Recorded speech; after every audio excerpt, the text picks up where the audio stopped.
China's COVID surge rings global alarm bells.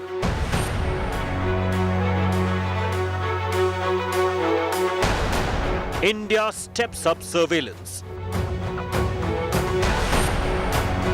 Health Minister says COVID is not over.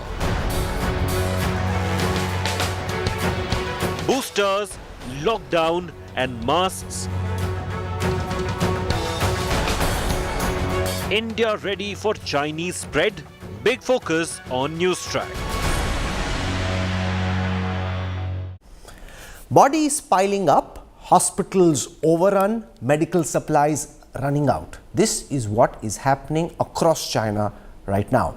From zero COVID to zero restrictions, infections in the country are shooting like a hockey stick. Experts say there could be up to 500,000 deaths in China by April next year. China's COVID red alert has the world worried sick.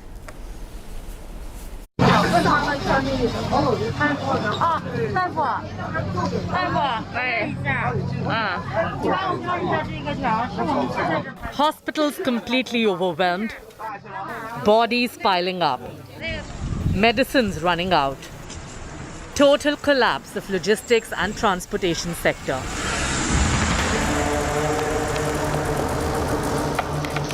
Emergency medical services activated in Beijing.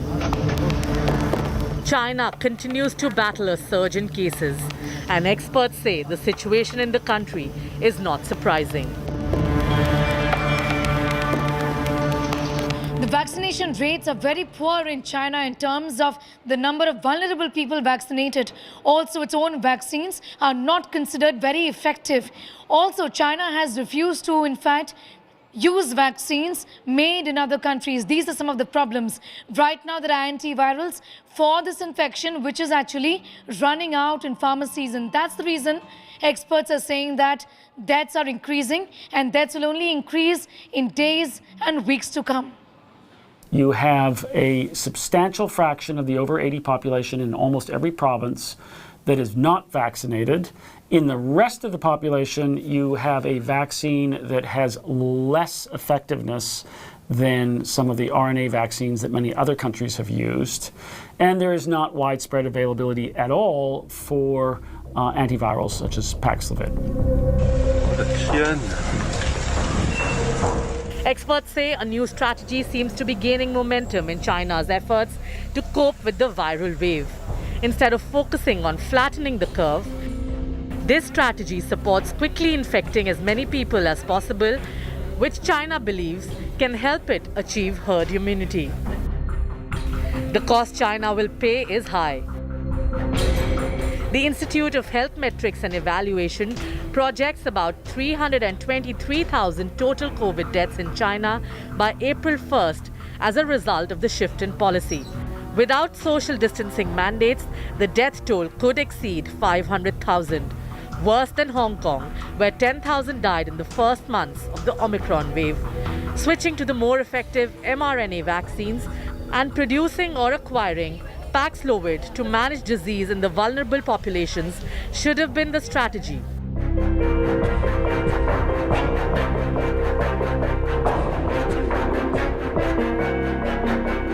China exported coronavirus, brought the world to its knees.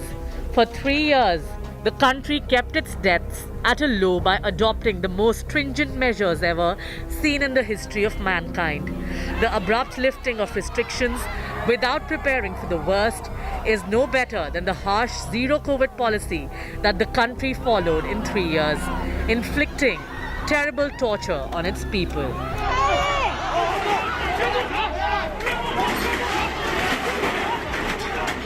With Polami Saha and Sneha Modani, Bureau Report, India Today.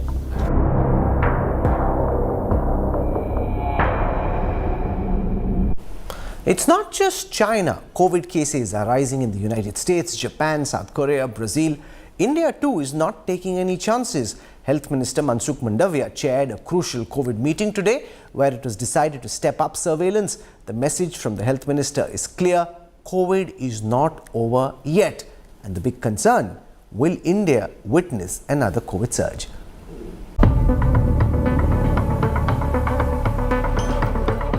fear of a possible return of the coronavirus has now got India on a high alert mode. Health Minister Mansukh Mandavia held a high-level meeting to assess the India situation vis-a-vis China and said that COVID is not over yet. The worry? The infectious BF.7 that has been in circulation in China and has surfaced in India as well. BF.7, the variant that is causing shockwaves in China, already exists in India. In fact, it was spotted as early as in the month of September this year, and 3 times in total. But what the government is focusing now is on bringing back the mask mandates in the country. States will be asked to do so, and also looking at an uptick on the precautionary dose. India is not looking at imposition of restrictions, but has asked for going back to the basics. आप जब crowded place में हैं अंदर या बाहर तो आप mask करिए और जो व्यक्ति उम्र में बड़े हैं या कोमॉर्बिडिटीज हैं उनको तो ये ज़्यादा इसका इस्तेमाल करना चाहिए. Experts say that surfacing of new variants and infectious sublineages need closer monitoring and sequencing. India has been lax on this front. The Health Ministry has also written to states asking them to ramp up sequencing. Genome sequencing, on the other hand, is to send these samples to a specialized research laboratory that will look at the genetic makeup of this virus. Thus, they will be able to tell if new mutations have come or if the existing variants have changed. The government of India is also now stressing on the need to improve the uptake of boosters, saying that the uptake of boosters is just about 28%, which actually is fairly dismal. Very recently, the Serum Institute of India also spoke about the fact that it had to discard many COVID-19 vaccine doses because there is just no demand. Particularly जो हमारे citizens, senior citizens हैं, वो कोई छूट गए हैं precaution dose से, तो हमेशा की तरह जैसे हम पहले भी अपील करते थे कि उनका हमें ज़्यादा ख्याल करना है. सीनियर सिटीजन्स क्योंकि वल्नरेबल हैं और बीमारी वाले व्यक्ति वल्नरेबल ज़्यादा होते हैं. What the actual virus currently circulating is, whether it is a previously confined ancestral virus or a Delta variant, or is it from the Omicron family of variants which are currently the dominant viruses in the world for COVID. Based on that, we'll have to judge what the likely dangers are to both to China and to the rest of the world. While China's situation is different from India and the rest of the world, the China crisis shows us that this virus that has the potential to cripple the world is alive and kicking even 3 years after it first raised its ugly head. With Milan Sharma in New Delhi, Sneha Mordani for India Today. As COVID cases explode in China, the chorus is growing for flights to be banned to and from the country. Sources say that random testing of all international passengers will be done at airports across India. The question is, should flights be banned? Is that practical? What would be the impact?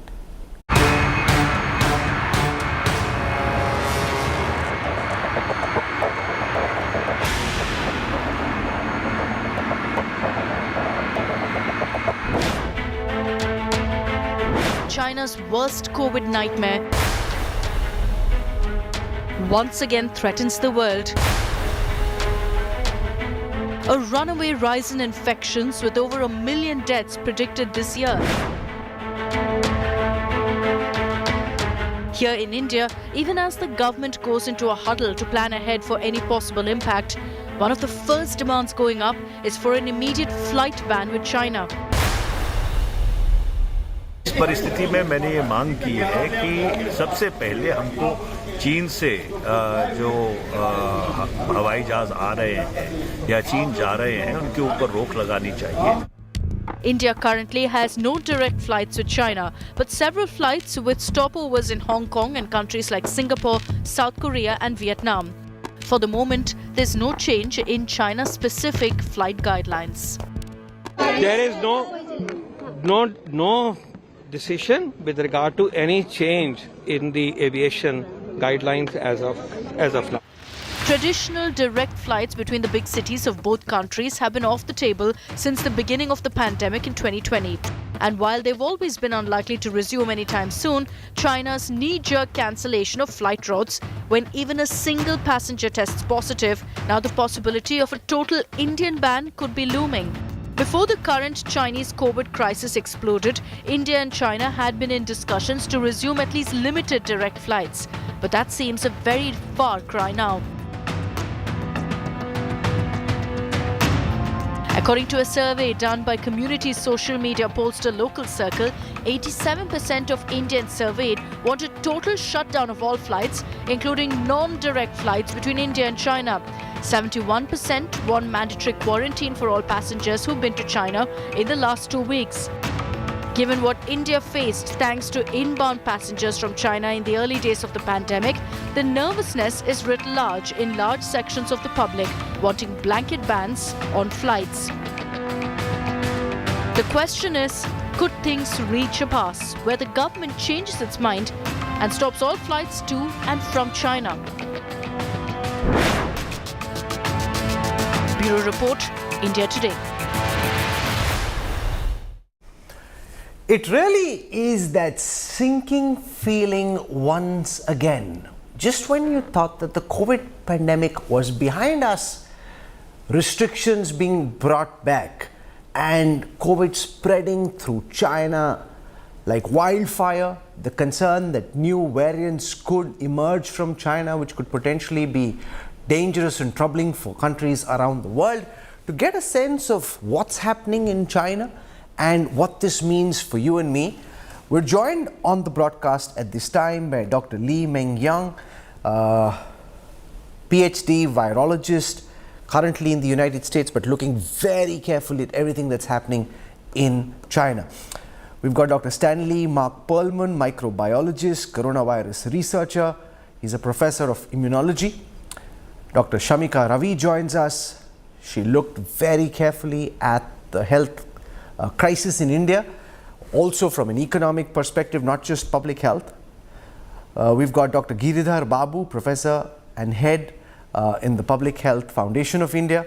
And for a geopolitical perspective on what's going on, remember, the myth of Chinese exceptionalism is what has been busted in the manner in which the COVID pandemic is spreading through China. We've got Dr. Bharat Karnad, leading national securities expert, joining us on this broadcast. I want to go across to Dr. Li Mengyang first, because China, as far as the information of news is concerned, is a black hole.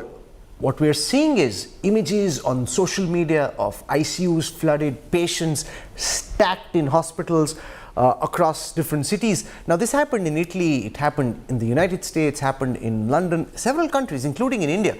Now it's happening in China. Can you just try and give us your best sense from everything that you're picking up through your research, a broad picture of what the current COVID situation in China is like? Because as far as their official data is concerned, the number of cases actually coming down and deaths are only 5. Oh, thank you. So first, what happened in China, all across China, in multiple areas now is really a disaster. And since Chinese Communist Party claimed that they lift the zero COVID policy, suddenly all the cases come out almost at the same time, and it increasing like crazy. The death toll is also increasing.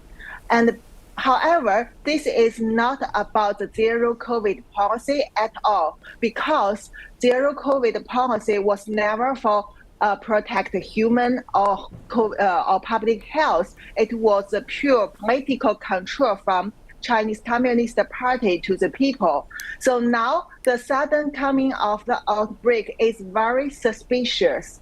I say that because based on all the observation and also information I collected from China, what happened in China now had a lot of in common with what happened in Wuhan at the early 2020. And for example, let's say why this outbreak come out immediately at the same time. This doesn't match the principle in the epidemiology. And also the symptoms of these Omicron infections are more severe than what happened in the other countries. There are high fever, pain, pneumonia, and also even death. And so these symptoms usually don't happen during Omicron variant. And also, what happened in China is CCP still controls the information as well as the medical resources.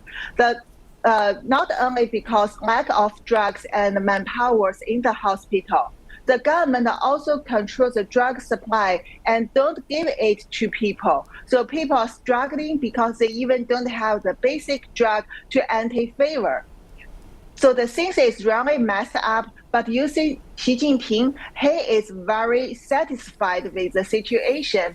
If you check the statement from the central government, they still praise their policies from COVID, zero COVID to current policy. Dr. Bharat Kannad, you know what's happening in China and what's clear through these videos, even if we don't have the full picture, is that the myth of Chinese exceptionalism has just been busted. The idea that somehow a totalitarian, authoritarian system was better than democracies, and that India, the UK, the US, these countries didn't know what they were doing, and that China's system was the best system, it somehow had the right answers. In fact, at a time when the world has already dealt with the virus, China is now seeing a surge of cases. Could this potentially create problems for Xi Jinping? We saw massive protests in the last few days. The state stepped in, quelled those protests. Is anger simmering, which we don't see, which could possibly threaten the stability of the state? Well, I doubt it very much, because this is very stable, very practiced totalitarian state, meaning that they have really, the state has finessed the instruments of coercion and, trying to damp down on popular will and sentiment. So I don't think that's the problem. Xi Jinping, can always use overwhelming force to pretty much do what he has done in Hong Kong, to pretty much kill off all popular protest, and that's what he's done elsewhere. So that's really not the danger to Xi Jinping that is of import, but rather the fact that China has become, people, when COVID started, the economies all over the world began wondering about where it is that they were going to get their spare parts, this, that, and the other, given the fact that China was very much and was very central to the global supply chains in just about every product line you can think of. What has happened now is with the zero COVID policy of Xi Jinping, industries there were forcibly closed down, and the productivity went down. The economic growth rate, which virtually plummeted.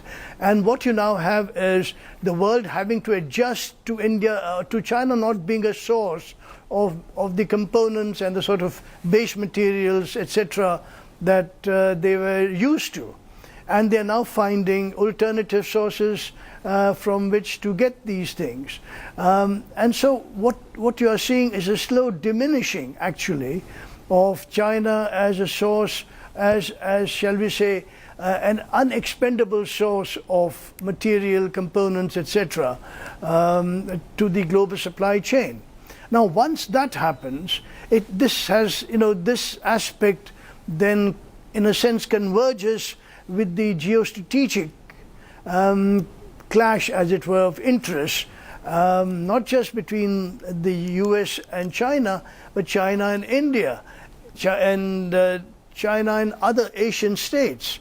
So you have these two, shall we say, developments converging to a point where China becomes isolated and becomes quite unnecessary to the, shall we say, extraneous to the global economy. Once that becomes, in fact, that gets cemented, you then have a real Cold War situation developing where the Americans will have no economic stake in China, and nor will other countries, and India in particular. Okay. So there you can then begin acting more strategically in trying to, shall we say, corner China and be rid of the Chinese, incubus, in a sense, the economic incubus, the supply chain dependencies, etc. And so you're getting into a more hard-headed clash of interests that you're going to see here on. Dr. Randeep Guleria is the former director of AIIMS and the director of medical education at Medanta. The surge in China is driven by what's called the BF.7 variant. We know that this variant in some quantities is already in India. And the big question everybody who's watching at this time would have is, could India once again see the kind of situation that China is witnessing, or is that something that's now behind us? Dr. Guleria. So like you rightly said, this sublineage of Omicron has already been seen in India in October, which is being reported from China.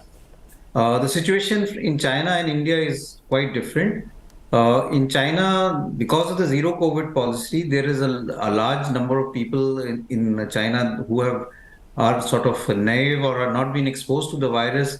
Also, the vaccine uptake in the elderly and high-risk group is low, and we don't know about the efficacy of the vaccine. The situation in India is different. We've had a good vaccine uptake, even our booster dose has been given, and we have data that the vaccine is effective against the new variants. Also, a lot of people have got natural infection, so there is also immunity because of natural infection. And because of the fact that our population is protected from all of this, the chances of the new variant causing a severe illness and more hospitalization or deaths in our country seems to be less likely. But having said that, we need to be more vigilant, because we know as cases increase in a particular area, the chances of mutation and new mutants coming up also becomes more. Therefore, good surveillance for any cluster of cases, any increased hospitalization in our country needs to be done, and very aggressive genome sequencing so that we pick up the variant early and are able to link it with any clinical or epidemiological change which we see in the pattern. Currently, India is in a good position, but I don't think we just need to rest. We need to be prepared for any situation which may arise. Dr. Stanley Perlman, this is the biggest question, the concern about there being a new mutation of the virus coming out of this spread of infection in China, which could potentially spread out of China to other countries like India, and the risk that there could be another wave, even if it's not as big as the Delta or Omicron wave, but a big wave coming once again to countries like India. From a medical perspective, how real is that threat in your view? Yeah, so I think one of the things we learned from this pandemic is the virus is unpredictable. However, with that being said, the Omicron variant so far, and these are all variants of the original Omicron, are doing very well at evading the existing immune responses, either from natural infection or from vaccination. Now in China, what we're seeing is the Omicron is quite more virulent than we expected, just because everywhere else there's large amounts of immunity. So this virus could change, but it's very likely from what we've seen that it'll change within the context of Omicron. But that being said, it's so unpredictable because this population, as has been said already, is unvaccinated and uninfected. So they're really a naive population in terms of the virus. I think it'll spread. I think it may continue to mutate within its present configuration of Omicron. But so far, there's no information that it's changing completely. And Dr. Shamika Ravi, the biggest problem from a public data perspective is that you simply don't know what's actually going on inside China. Their data seems to ridiculously suggest that the case load is actually coming down, deaths are actually coming down, whereas the images on social media tell us a completely different story. That's true. I think that has been a problem, Rahul, right from the beginning of the pandemic. This was, in COVID-19, 2019 that we're talking about.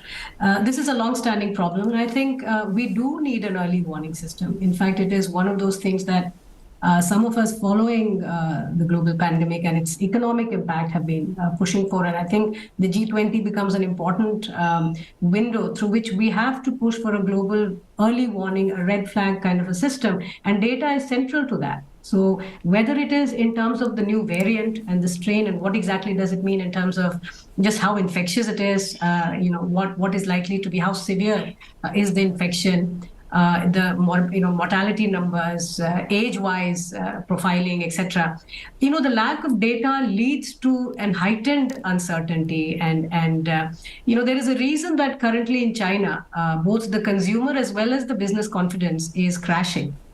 And of course, overall, they've been battling low consumer demand for now a very long time, but that was largely on account of the draconian lockdown that they had.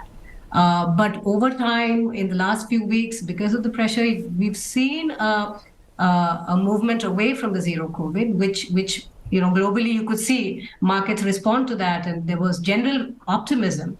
But obviously, the downside of it is that clearly a very large part of the Chinese population did not have immunity or did not have the antibodies to battle this strain or COVID in general. We don't know. As a result of which, this spread in infection and its impact on mortality overall is really driving this new sort of fear.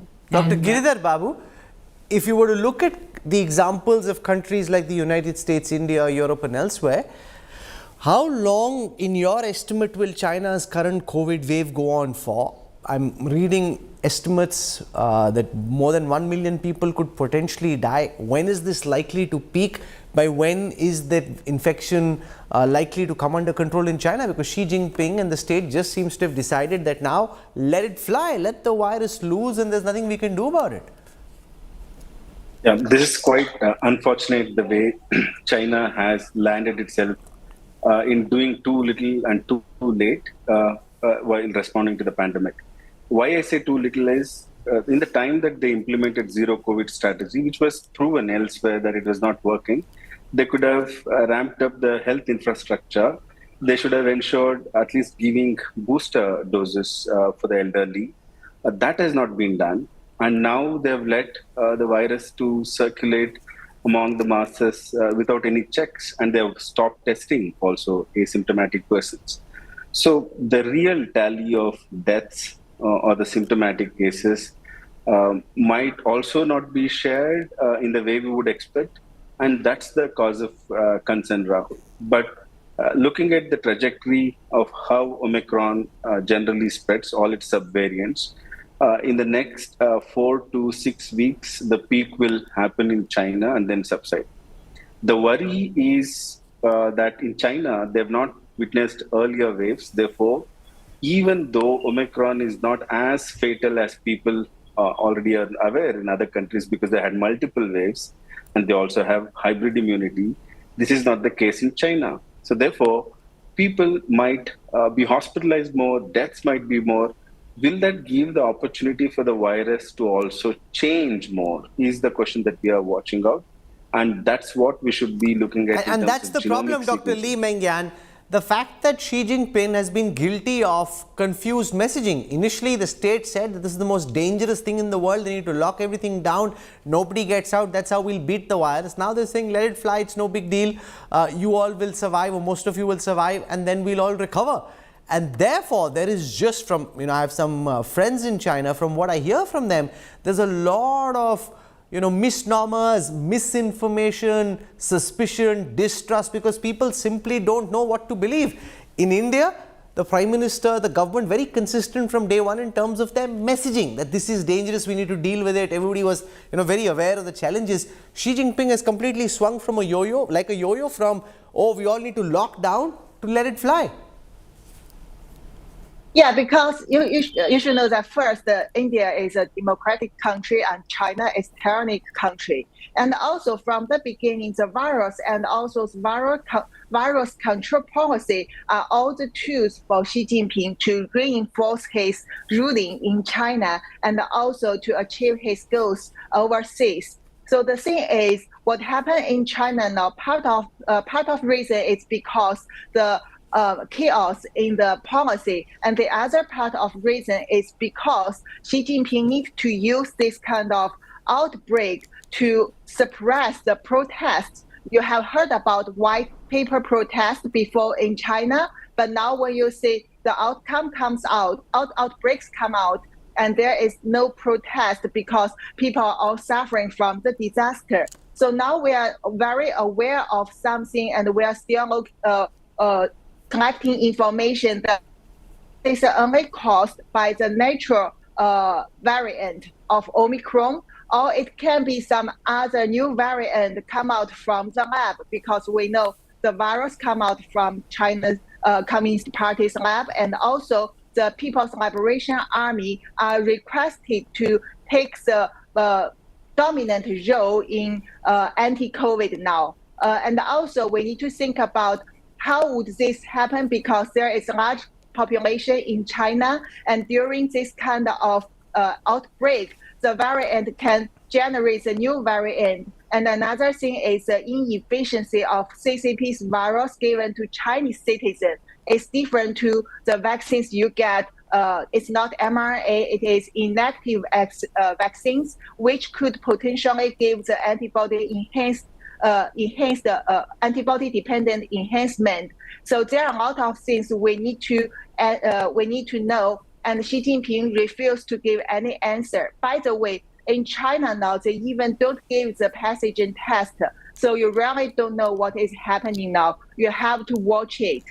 And Bharat Kannad, the whole idea that Xi was projecting himself as the most efficient leader in the world, that Donald Trump was floundering, Prime Minister Modi had a pandemic situation on his watch which he wasn't being able to control. A lot of that narrative building or projection is now smashed to smithereens, and you in fact have a situation where Xi is not looking in control at all. All these bodies piling up which are flooding Chinese social media currently on TV. Many people there tell us that everyone around them, there have been moments like that in India as well, but everyone around them seems to be down with the flu at this moment. Testing isn't happening, so it could be COVID, maybe it's not, and Xi is looking and cutting a sorry figure. Well, absolutely. I think it's his hubris, I think, that's been targeted and that's been torpedoed. He hasn't learned that the disease really doesn't follow the Chinese Communist Party diktat. And basically then what he'll end up doing is, as I mentioned before, isolating China, also because the fear of Chinese mutant, more dangerous mutant than we have seen, a mutation of the virus than we have seen earlier, or what countries like India have experienced, means that every country will be proactive in trying to restrict Chinese travel, in trying to reduce the interactions they have with Chinese personnel, government officials, etc. You're going to have a cascading effect, and it's really a turning back of the zero COVID policy that Xi Jinping practiced at home, turning on itself and in a sense isolating China. And that really means in larger terms that China becomes less central, not just to the global economy, but to international affairs generally. It's not imminent, but that may be the long-term effects if this sort of trend continues. Dr. Guleria, is it important at this time to ban all flights in and out of China, at least coming into India, so that our people are safe and we don't let the virus in? No, I don't think that now is the time to look at a ban on flights, because the disease is already there in our country. It was something useful when we did not have COVID in India. And secondly, we know that the world has now become small. There are people who travel from one place to the other and hop from one destination to the other. Therefore, it's going to be difficult to control the spread of infection if you ban flights from one area and allow it from the other, because people will travel from different hubs. And therefore, this measure will not work. Also, there are people who come in what we call the incubation period, or maybe asymptomatic, and may have come from a different part of the world. Therefore, currently, it doesn't seem to be worthwhile to really ban flights. We need to be vigilant and should encourage anyone who comes from outside and develops flu-like symptoms to come forward, get himself testing, and we must do genome sequencing so that if that is COVID positive, we are able to pick up any new variant which may have come from outside. But banning flights, I don't think is a solution. We've seen Health Minister Mansukh Mandavia writing to Rahul Gandhi saying that the Bharat Jodo Yatra should follow COVID guidelines. And many are wondering whether they should now tweak their New Year plans. They've got holidays planned, Christmas, then New Year's. Is there any particular precaution that should be taken? Should gatherings be avoided in this festive season? So currently our situation is good. We are not seeing increased hospitalization or deaths. So I don't think that I would say that we should go back to what we were doing last year in terms of total ban in all these activities. But like I said, the high risk group, if possible, should avoid crowded places where chance of infection is high. And even if they go to these places, they should wear a mask, and hand washing should also be done. But a total ban on such activities, I don't think is warranted currently. We are not seeing that type of cases in our country. We need to be vigilant. We need to take precautions, but we don't need to have a panic situation. Let me put that same question to Dr. Stanley Perlman. Is this at this moment China's headache, or is it just a matter of time before this becomes the world's nightmare? Secondly, there's a big New Year break coming. Many people would be probably traveling out of India, within India. They'd be watching you and wondering, is there a need to reconsider plans? Yeah, so I think in answering the second question first, I think I agree with the previous speakers that for high-risk populations, people have to be very careful because at least in the U.S., we have co-circulating influenza virus, SARS-CoV-2, which is the cause of COVID-19, and also RSV. So all of these are particularly dangerous for people who are over 80 years of age. So these people just have to be cautious and they have to be protected from others who might spread the disease. In terms of whether the virus in China will cause a world additional disease, it's just really hard to know because, as has been said, everybody pretty much in the rest of the world has either been infected or vaccinated. But the three groups we really have to think about are the old people, people who are immunocompromised, and the small population that has neither been infected nor vaccinated. Dr. Shamika Ravi, let me get you to answer that question because that's really, frankly, as I was preparing for the show and as the social media posts went out, that was the first question. Yes, China is badly off at this moment. People feel bad for the fact that there are so many suffering, but they're saying, "Hamare New Year plan ka kya hoga? Boss, ye batao. Do we need to reconsider the plans? Are we okay?" So many are traveling to places like Indonesia, Thailand, elsewhere, and are wondering, could they potentially get stuck? Because this has happened in the past, and they're wondering, could it happen again? Well, I think this is where we have to listen to the doctors and the experts, the scientists. But Rahul, unlike in the past, where we needed time to ramp up infrastructure, and readiness, etc., now we know it's not an unknown virus, right? The strain might be different and perhaps more virulent, but we know what has to be done. And I think while there will be protocols and there will be measures that the government is going to pronounce, etc. But I think people, by and large, if you look at Google mobility data and all, you realize that people are very perceptive and they respond in ways which is absolutely commonsensical and rational. And once again, that just means that the more information local governments and governments share with its population, I think the better the outcome.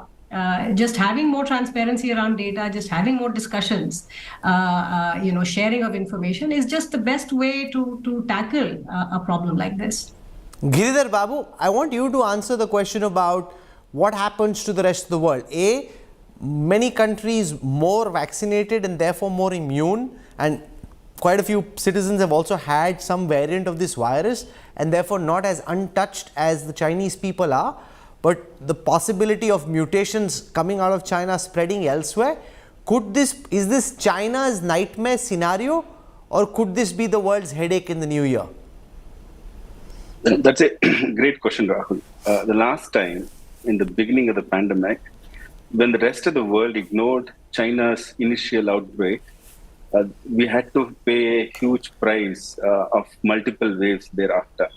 So I wouldn't take the outbreak in China, the current wave, lightly, mainly because A, the new variants might emerge out of it.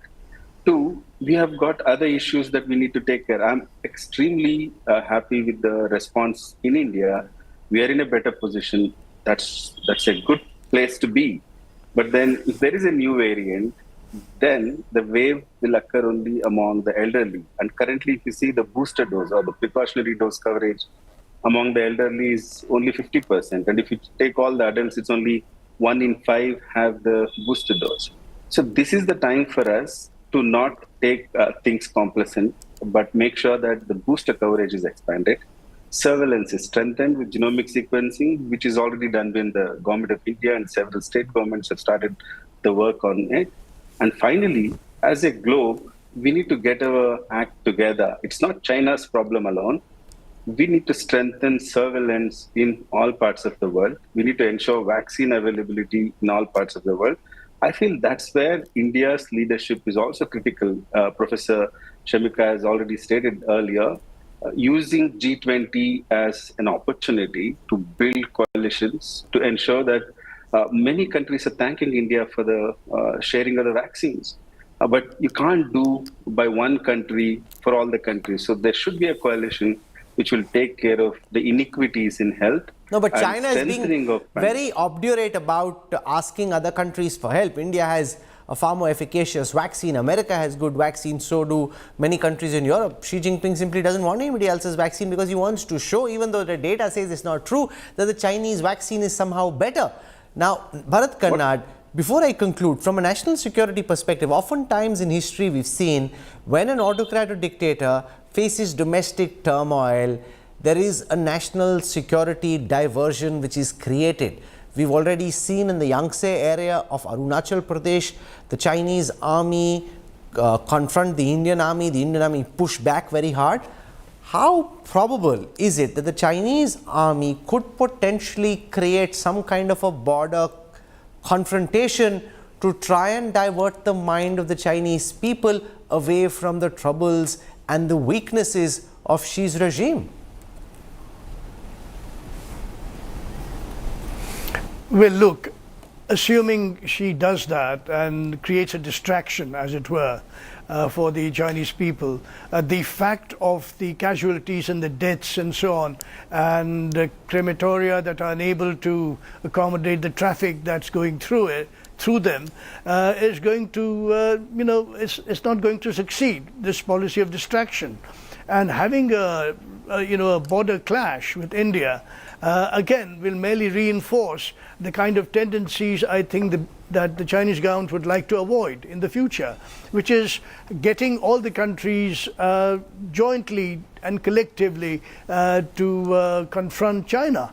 That is something I think it may not be able to avoid, but it would like to try not to precipitate.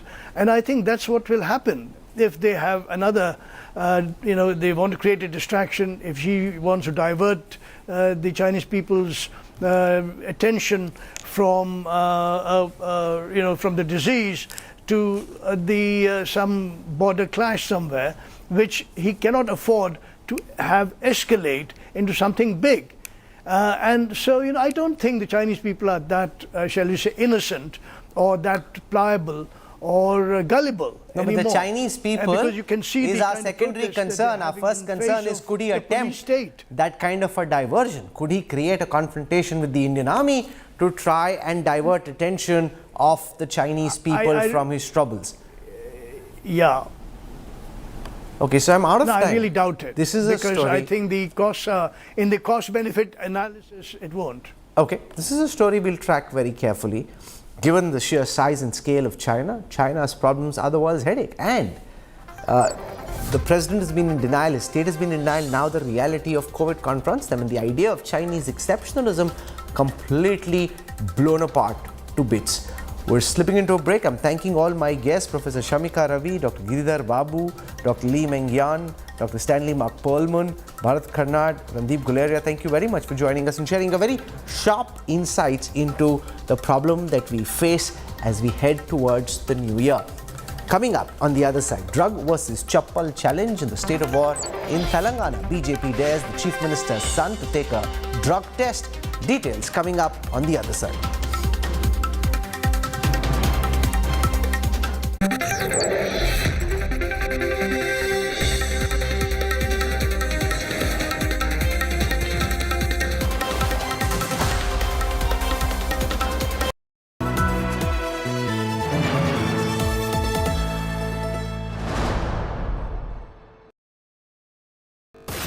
भैया जी हमला। भैया जी 10 गोलियां ले ले। गोलियां नहीं रज्जा, गोली। पर बाहर तो 10 लोग हैं। 10 हो या पूरी बस, अब तो बस 1 है तो डन है। इसको कोई वॉच कराओ।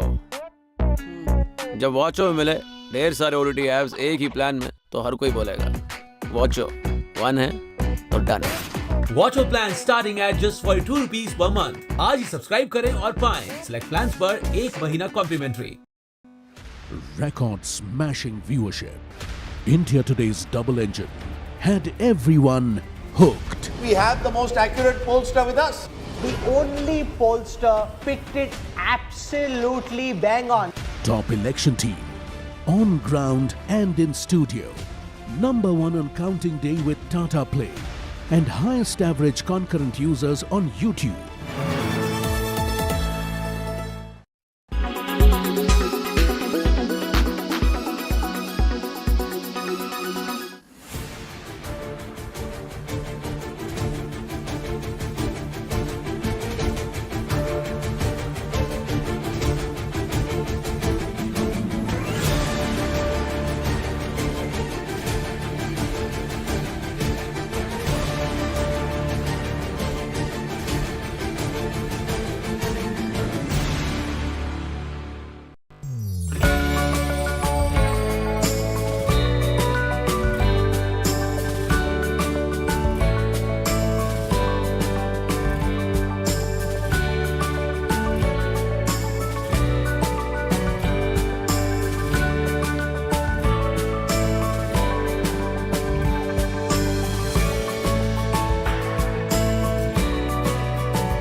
Make your media plan smarter with India Today Live TV on your connected devices.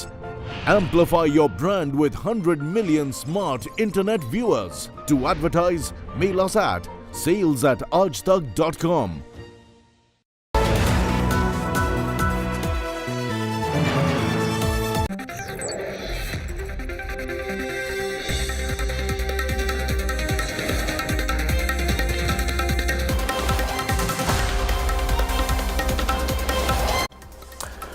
Welcome back. Telangana Minister K.T. Ramarao has lashed out after the BJP asked him to take a drug test. KTR says he will undergo a drug test if the state BJP President Bandi Sanjay beats himself with slippers.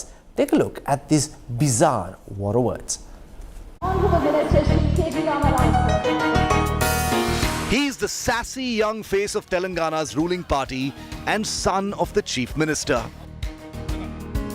And as a Neta who's become as much known for governance in the state as he is for the fiery feuds he has with his political rivals, here comes the latest chapter. And we should warn you, it involves a chappal. This time a vicious collision between K.T. Ramarao and the BJP state president. A man leading an aggressive campaign in the southern state ahead of next year's assembly election. నేను తంబాకు తినేది ఉంటే పరీక్షకు సిద్ధం. నేను నా liver కోసేవాటే liver కోసిస్తా, నా kidney కోసేవాటే kidney కోసిస్తా, నా గుండె కోసేవాటే గుండె కొనిస్తా. నా బాడీలో ఏ పార్ట్ అయినా కోసిస్తా, పక్కా కోసిస్తా. నేనేమనంటా, నువ్వు రా డాక్టర్ దగ్గరికి, నువ్వు రా, నువ్వు వచ్చి 2 ఎన్నికలు వీకి అని చెప్పినాను. KTR's anger is understandable given that his political rivals have persistently insisted on him taking a drug test, a theme that has caught on in the virality of Telangana politics. ఈ ఫాల్తు మాటలు ఫాల్తు రాజకీయాలు ఎందుకే నాకు అర్థం కాదు. నేను ఇస్తా, మోడీని ఇమ్మంట, ఇంకోని ఇమ్మంట. ఏం చిల్లర రాజకీయం ఇది? రాజకీయమా? ప్రజలకు వానికి వచ్చే మాటలు మాట్లాడరా సన్నాసి అంటే ఫాల్తు మాటలు, తెల్లారలిస్తే మురుగుడు, విచిత్ర జంతువులాగా విచిత్రమైన అరుపులు. వీళ్ళు మనుషులవే, నాయకులు వీళ్ళేమన్నా? ఏం డ్రగ్స్ ఏంది? ఏం టెస్ట్? డ్రగ్స్ టెస్ట్ ఏంది? ఇస్తా, ఇచ్చినాక చెప్పు తీసి కొడతా, పడతాడా? కేసీఆర్ కొడుకు దేవుడు నమ్మని నాస్తికుడు. చాలా ఛాలెంజ్ చేసి ఇప్పుడు మళ్ళీ ఆయన క్వశ్చన్ అడుగుకొని ప్రిపేర్ అయ్యింది. ఇక నువ్వు ఏం బిగిస్తావు, ఇందులో ఎందుకు వీకేయాలి అంటున్నా. ఆ పీకుడు ఎప్పుడో వీక్ అయిపోతుంది కదా. The BJP, sniffing traction in the attack, is doubling down on the drug test suggestion. మంటలేంది పొగరాదంటారు. ఊకే ఈయన మీద డ్రగ్ అలిగేషన్స్ వస్తున్నాయి కాబట్టి, ఈయన దోస్తులు డ్రగ్ కేసులలో ఉన్నారు కాబట్టి వస్తున్నాయి. దానికి నువ్వు ఒక రెస్పాన్సిబుల్ మంత్రిగా పో, టెస్ట్ చేయించుకో, ఆ రిపోర్ట్ బయట పెట్టేసి అయిపోయి. ఇక పబ్లిక్ సర్వెంట్ ట్రాన్స్పరెంట్గా బతుకు. అన్ని పనికి వాళ్ళ మాటలు మాట్లాడే బదులు నువ్వు స్వచ్ఛందంగా చేసుకోయా. While the political opposition in Telangana reserves its heaviest attacks for the Chief Minister KCR himself, the elder Neta's children have been choice targets in recent months and years. Last year, the Congress's popular state chief floated the idea of a white challenge in Telangana to test for drugs, cheekily inviting KTR to participate. This had triggered an eruption that saw even Rahul Gandhi dragged into the fracas. 2023 is going to be a ferocious southern year for Indian politics, with Karnataka in the first half and then Telangana towards the end of the year. Expect things to escalate rapidly till then, with chappals, white powders, slaps, punches and everything in between. Bureau Report, India Today. This is where we wrap up the Newstrack tonight. For your time and your trust, thank you very much. I look forward to seeing you 8 p.m. tomorrow evening. Till then, from all of us here, goodbye, good night.